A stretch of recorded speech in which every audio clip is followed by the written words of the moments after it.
champion and, you know, put some respect on my name. Put some respect on my name, bro. I'm putting the respect, mate. I'll put that. Put some respect on my name, bitch.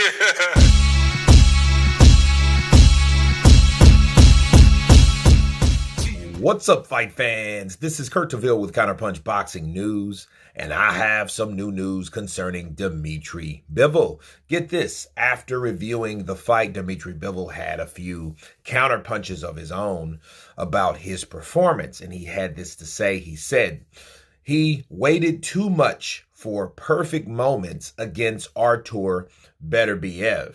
He said, I want to improve more with my movements. I didn't move enough, Bivol said in an interview with Marcos Villegas. I felt I had to move more. More counterpunches. I just need to add more. I felt some moments where I could do it, but I was a little bit careful. Okay. He said, I felt I had good episodes. He had good episodes, Bivol said, but I didn't count how many episodes I did. Is it enough for the win or not? In my philosophy, I'm a warrior and everything should be perfect. Everything what I'm doing, I have to do it well, or I shouldn't be doing it at all. This fight, I didn't do well. Maybe it's enough to be winner. Maybe it's not enough, but I didn't do it perfect. I want to do that. Those are the words of Dmitry Bivol, and let me counterpunch. First of all, you wanted to move more? I think people thought he moved too much. Okay. I didn't think he moved too much. I think he moved the amount of right of time. I know what he was doing, and I know what he was emulating. He was emulating Sugar Ray No Mas, right? Duran. Sugar Ray Hagler. That's what he was doing. Boxing, moving, boxing, moving. You know, in my archive of boxing, I would say he was doing an Oscar De La Hoya Trinidad, because that's how De La Hoya wanted to fight that fight, which was dumb because we've seen the wars De La Hoya was in. But Dmitry Bivol's a different animal because he doesn't have that type of power. His power and his strengths are movement, counterpunching, and speed. High ring IQ, because he does know how to box. He's very good. He's very good defensively. He's very good in a lot of ways. You know, his mobile reflexes are very good. His reflexes, his physicality, they're good. Is he physically stronger than Beterviev? No. And he said, well, I was a little careful. Well, bro, you were careful because you was worried about what was coming back. Because Artur is not going to just let you tee off on him. If you notice, sure, Dmitry got some shots off. And as soon as he called himself doing what he did to Canelo, because Canelo just let him sit there and well on him. If you remember, Canelo was just, Canelo was just sitting there like he was, I don't know, James Toney or somebody, but he was getting chinned. You know what I mean? And most importantly, it did not look good. That was the most important part.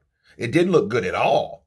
So at the end of the day, what it was the fact that when he started wailing away or trying to at Beterbiev, that's when Beterbiev was like, okay, this is what I want you to do.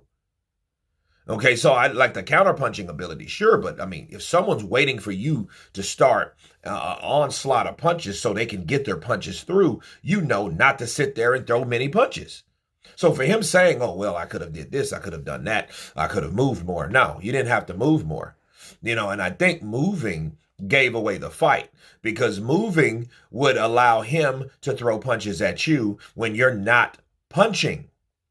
Okay, because he wasn't punching when he was moving. Not a lot of those times. You're just trying to get out of the way, especially when he got caught with a punch to the body, a body shot that made him, sent him back. And I was like, uh-oh, he's hurt. And I knew he was hurt, because his body language tells you, Dmitry Bivol's just, he's just kind of, like that. But as soon as he got hit, he started backpedaling. He already knew, but Beterviev knew, like, yeah, I got him hurt, and he knew, like, hey, I need to fight in spots. I need to fight smart. Okay. And listen, if he would have won, I think the kind of guy Dmitry Bivol is, if he would have got the nod, I don't think he would have thought differently about his assessment. I think he would have had the same assessment. He had some good times. I had some good times. I just came up victorious. You know what I'm saying? So I think that's what that was about. Realistically, I think that was the whole deal, because I think Dmitry Bivol is just a fair dude. You know what I mean? I think when it comes to critiquing fights, when it comes to overall sportsmanship, I think that's him. I think that's Dmitry Bivol, but no, I don't agree with him. He needed to move more. No, he needed to punch more and probably counter more, but if that meant him moving more, okay, so be it, right? So that's what I think about Dmitry Bivol, but you guys tell me what you think about Dmitry saying that he tried to wait for the perfect punch. And here's the thing. On that note, the perfect punch. He was trying to wait for a punch to catch Artur with that would hurt Artur. Well, I'm not saying he can't hurt Artur. I'm not saying that he couldn't catch him with a better punch. What I'm saying is, you wait around too long for a puncher, you'll probably be waiting on the floor somewhere. So I don't think that was the thing too, because he already said that he was trying to punch harder, because I know he wanted Artur to respect him. He wanted Artur Beterviev to respect him. You know what I'm saying? That's what he wanted. And he said, because he already said it after the fight, he didn't need to review the fight to see that, hey, I wanted this guy to respect me, because everybody just thinks I don't punch hard enough for this dude to respect me, and he's going to come run over me. Obviously, that wasn't the case, in some of the fight. But he did come throwing those bows, and he showed Dmitry Bivol how strong and powerful he is, based on how Dmitry's face looked. But you guys tell me what you think of Dmitry Bivol's assessment on his fighting or performance. Of course, please subscribe. And you guys been Counterpunch. Peace!